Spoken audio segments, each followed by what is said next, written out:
नमो गोभ्य गौ माता की जय हो।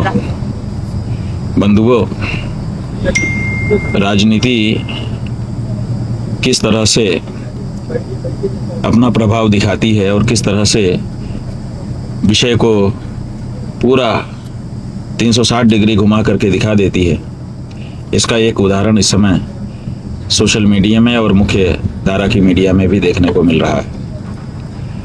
एक तरफ कहा जा रहा है कि बंगाल में भारतीय जनता पार्टी की सरकार आ गई है और वहाँ पर उसने गौ माता की हत्या पर रोक लगा दी है, जबकि सच्चाई ये है कि ये तो 50-55 ईस्वी से ही पिछली शताब्दी के गौ माता की रक्षा का कानून बना हुआ है और हमारे अधिवक्ता डॉक्टर PN मिश्र जी के माध्यम से कलकत्ता हाई कोर्ट में जो बहस की गई थी और उसके आधार पर जो निर्देश हाई कोर्ट पश्चिम बंगाल के द्वारा पारित किए गए थे, समय समय पर सरकारें उन्हीं को लागू कराती रहती हैं और उन्हीं को फिर से बीजेपी की सरकार ने लागू किया है।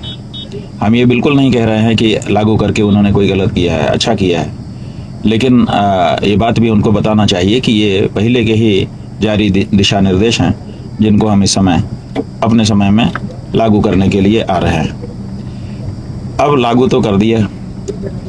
उधर एक मुस्लिम बंधु आए टेलीविज़न पर, मौलाना रहे होंगे क्योंकि उनकी बात को काफ़ी फैलाया गया है, तो उन्होंने बहुत अच्छे से निरूपण किया और एक निरूपण उन्होंने ये कर दिया कि अब मुसलमानों से हम अनुरोध कर रहे हैं कि वो ईद में गाय ना काटें और गौ मांस का भक्षण ना करें।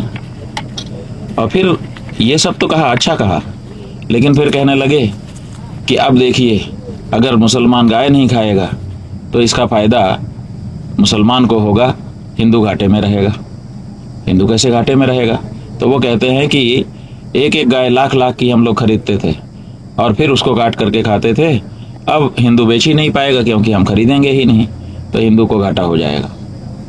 और फिर उनके इस नैरेटिव को पुष्ट करने के लिए आज सोशल मीडिया में कई दृश्य आ गए जिसमें कहीं दिखाया जा रहा है कि एक हिंदू कोई व्यक्ति है, ऐसा निरूपित किया जा रहा है कि ये हिंदू है, और एक आवाज़ आ रही है उस वीडियो में, एक कोई मुस्लिम व्यक्ति है, वो कह रहा है कि ये मुसलमानों का बाज़ार है, ये ईद के लिए लगा हुआ है, तो अपनी गौ माता को ले जाओ, अपने घर में पूजो, हम तो काटने के लिए ही खरीदेंगे, इसलिए यहाँ से ले जाओ।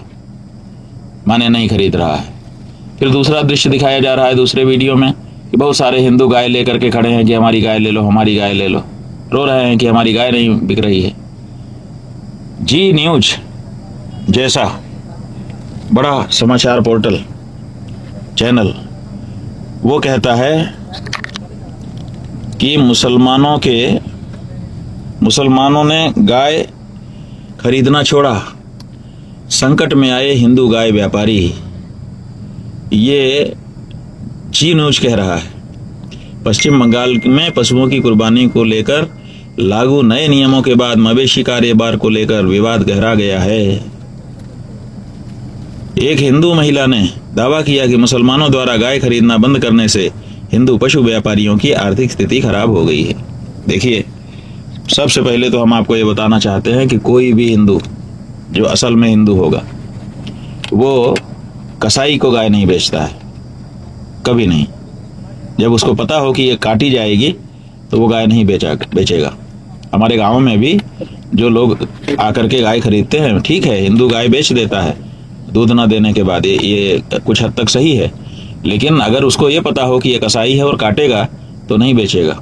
उसको कहा जाता है कि हम इनको ले जा रहे हैं, इनको पालेंगे, तभी वो उनके हाथ में देता है। और मान लो कि वहाँ पर कोई कह रहा है कि हम हिंदू हैं, हिंदू नाम अपना उच्चारण कर रहा है, इतने मात्र से कोई हिंदू थोड़े हो जाता है। जिसमें हिंदू के लक्षण होंगे वही तो हिंदू होगा। हिंदू जैसा नाम रखने से कोई हिंदू नहीं हो जाता। इसलिए हमारा ये साफ कहना है कि कोई भी हिंदू अगर वो रंच मात्र भी उसमें हिंदुत्व होगा तो वो कत्ल खाने में गाय को नहीं बेचेगा और ना कत्ल करने वाले के हाथ में गाय को देगा। इसलिए ये फैलाना कि हिंदू व्यापारी संकट में हो गए और हिंदू संकट में हो गया, गाय नहीं खरीदी जा रही है, मुसलमानों ने गाय काटना, मुसलमानों ने अगर गाय मांस खाना छोड़ दिया, इससे बढ़िया क्या हो सकता। क्या हो सकता है? हम तो खूब खूब प्रशंसा करना चाहेंगे उनकी।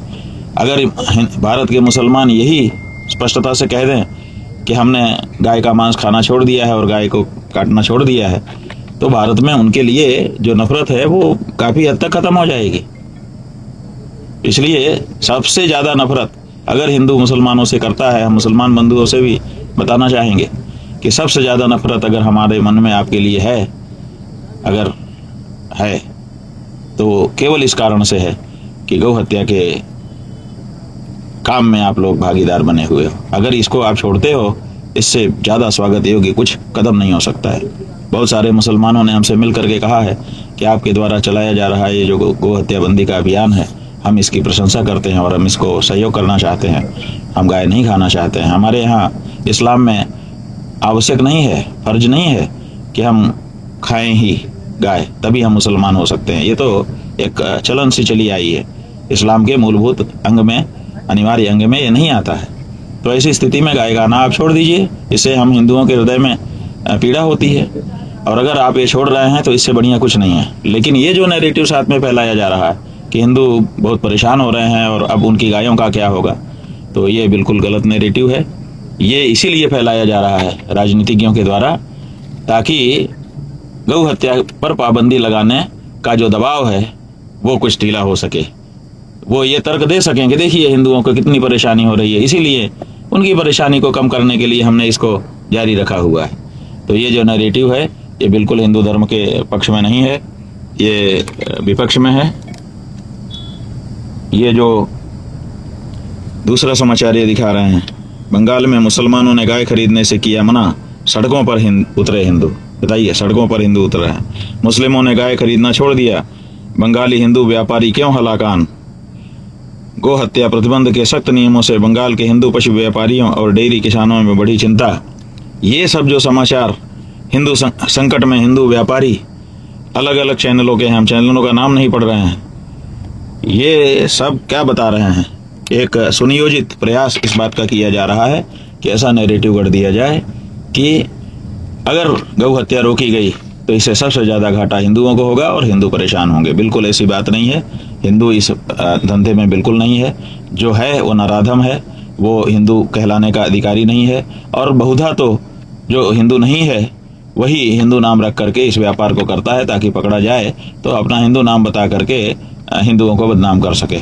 तो पहली बात तो यह है। दूसरी बात हमारी ये है कि अगर कोई ऐसा हिंदू है जिसको गाय बेचना ही है, तो हम उसके लिए एक योजना घोषित करना चाहते हैं। वो योजना हमारी ये है कि आप हमें वो गाय बेच दीजिए, हम खरीदने को तैयार हैं। जैसे OLX नाम की वेबसाइट है, वैसे हम उसमें जी लगा करके GoLX बनवा रहे हैं। कल तक, परसों तक में तैयार हो जाएगी हमारी साइट। आप उस पर अपनी गाय को अगर बेचना चाहते हैं तो इस्तेहार दीजिए, हम आपसे संपर्क करेंगे और हम गाय खरीदेंगे। मरने के लिए हम गाय को, मारने के लिए, काटने के लिए किसी को हम गाय को नहीं देना चाहेंगे। इसलिए मुसलमान ये ना कहें कि अगर हम गाय नहीं खाएंगे तो हिंदू खतरे में पड़ जाएंगे। हिंदू अभी अपनी गौ माता की रक्षा के लिए तैयार है, और ये हम अकेले दम पर नहीं करेंगे। हम हिंदुओं ने ही ये प्रस्ताव दिया है कि आप इस तरह से एक वेबसाइट खोल दीजिए, जहाँ का भी हिंदू अगर उसके पास ऐसी समस्या है कि उसको गौ हत्यारे को ही गाय बेचने की नौबत आ गई है, तो फिर हम उसको गौ हत्यारे को गाय बेचने नहीं देंगे। हम स्वयं उस गाय को खरीदेंगे और खरीद करके उसकी सेवा करके उसका आशीर्वाद प्राप्त करेंगे। और इसके लिए हिंदू समाज से ही बहुत से लोग तैयार हैं कि कटने के लिए जा रही गाय को बचा करके हम गौ रक्षा का पुण्य लेना चाहते हैं। तो GoLX जैसे OLX है, वैसे GoLX हमारा तैयार हो रहा है। 2-3 दिन में हम उसको लॉन्च कर देंगे, और जिसको भी ऐसी परिस्थिति है वो उस वेबसाइट के माध्यम से, उस ऐप के माध्यम से हमसे संपर्क करें। हम वो गाय खरीद लेंगे और उसकी सेवा करेंगे, और उसकी सेवा से जो उसके रोम रोम से आशीर्वाद मिलेगा उसको पूरे हिंदू समाज के लिए बांटेंगे। या फिर जिस व्यक्ति ने उस गाय को बचाया होगा, धन खर्च किया होगा उसको खरीदने के लिए, उसके लिए हम उसका पुण्य अर्पित करेंगे।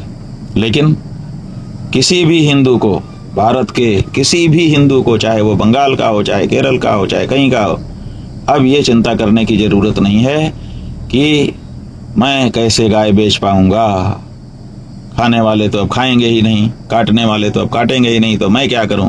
ये जो नैरेटिव फैलाया जा रहा है, यद्यपि ये नैरेटिव सही नहीं है, फिर भी ऐसा नैरेटिव सेट करने वालों को भी हम कह रहे हैं कि चिंता मत करो। हिंदुओं का धर्माचार्य शंकराचार्य और हिंदुओं का बड़ा समुदाय इस बात के लिए तैयार है कि किसी भी गाय को कत्ल खाने नहीं जाने दिया जाएगा। किसी भी गाय को ज़िबह करने के लिए किसी ऐसे व्यक्ति को जो गौमांस का भक्षण करने वाला है, उसके हाथ में सौंपा नहीं जाएगा।